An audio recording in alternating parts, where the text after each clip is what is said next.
Hello বন্ধুরা, আসসালামু আলাইকুম। কেমন আছেন সবাই? আমি জায়েদ আল সাবির সরাসরি কথা বলছি মালয়েশিয়ার কুয়ালালামপুরের নিলয় থেকে। আজকের ভিডিওটা আমার জন্য খুব স্পেশাল, কারণ এটি আমার ইউটিউব চ্যানেলের প্রথম ভিডিও। আপনারা অনেক আগে থেকেই আমাকে চেনেন, জানেন আমি ইন্টারন্যাশনাল স্টুডেন্ট হিসেবে মালয়েশিয়াতে পড়াশোনা করছি। গত কয়েকদিনে আমার কাছে অনেক প্রশ্ন এসেছে, কেন আমি বাংলাদেশ ছেড়ে মালয়েশিয়াতে এসে পড়লাম, এখানে পড়াশোনার পরিবেশ কেমন, আর সবচেয়ে বড় কথা, এখানে আসার পর বাস্তব অভিজ্ঞতা কী। আজকের ভিডিওতে আমি একদম খোলাখুলিভাবে আপনাদের সাথে সেই অভিজ্ঞতাগুলো শেয়ার করব। আর হ্যাঁ, আপনি যদি মালয়েশিয়াতে আসার কথা ভাবছেন, তাহলে ভিডিওর শেষে একটি সারপ্রাইজ অপেক্ষা করতেছে। ভিডিওটি শেষ পর্যন্ত দেখবেন। প্রথমেই আসি, কেন মালয়েশিয়া। সত্যি বলতে আমার কাছে আরও অনেকগুলো কান্ট্রির অপশন ছিল, কিন্তু আমি মালয়েশিয়ায় বেছে নিয়েছি কয়েকটা কারণে। প্রথমত, পড়াশোনার মান।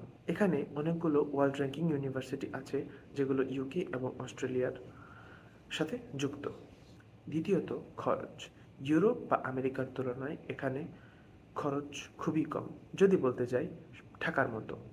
সেক্ষেত্রে এই বিষয়টি একটি স্টুডেন্টের জন্য খুবই উপকারী। তৃতীয়ত, কালচার এবং এখানকার খাবার। মালয়েশিয়া একটি মুসলিম কান্ট্রি হওয়ায় এখানে আপনি খুব সহজেই হালাল খাবার পেয়ে যাবেন। আমার মনে হয়েছে এটা আমার জন্য সেফ। অনেকেই ভাবে এখানে আসার প্রসেসটা খুব কঠিন, কিন্তু আমার ক্ষেত্রে অভিজ্ঞতাটা অন্যরকম ছিল। আমি একটি বিশ্বস্ত এজেন্সির মাধ্যমে অ্যাপ্লাই করেছিলাম। সঠিক গাইডলাইন পেলে এই প্রসেসটি খুবই সিম্পল এবং স্ট্রেট ফরওয়ার্ড। অ্যাপ্লিকেশন থেকে শুরু করে ভিসা অ্যাপ্রুভাল সব কিছুই খুব সহজেই হয়ে যায়। এখন আসি বাস্তব অভিজ্ঞতায়। মালয়েশিয়া আসার প্রথম কয়েকদিন একটু কষ্ট হয়েছিল। নতুন জায়গা, নতুন মানুষ, খাপ খাইয়ে নিতে একটু টাইম লেগেছে। কিন্তু এখানকার ট্রান্সপোর্ট সিস্টেম, যেমন এমআরটি এবং এলআরটি, খুবই উন্নত মানের, যার জন্যে যাতায়াত ব্যবস্থা খুবই সহজ। আর হ্যাঁ, ট্রাফিক জ্যামও আছে, তবে এমআরটি এবং এলআরটি ইউজ করলে সেগুলো এড়িয়ে চলা যায়। পড়াশোনার চাপ আছে, তবে শিক্ষকরা খুবই ফ্রেন্ডলি। আর মজার ব্যাপার হলো, এখানে মালয়েশিয়ান, চাইনিজ, ইন্ডিয়ান সহ অনেক ইন্টারন্যাশনাল স্টুডেন্ট আছে, যাদের সাথে কথা বললে অনেক কিছু শিখতে পারবেন। ভিডিওর শুরুতে একটা সারপ্রাইজের কথা বলেছিলাম।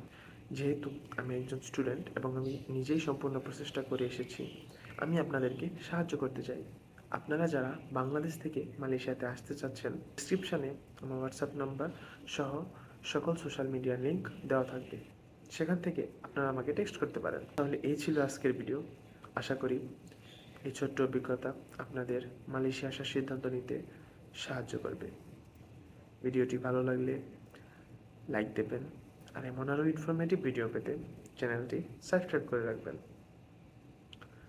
দেখা হবে পরবর্তী কোনো ভিডিওতে। ততক্ষণ পর্যন্ত ভালো থাকুন, সুস্থ থাকুন। আসসালামু আলাইকুম।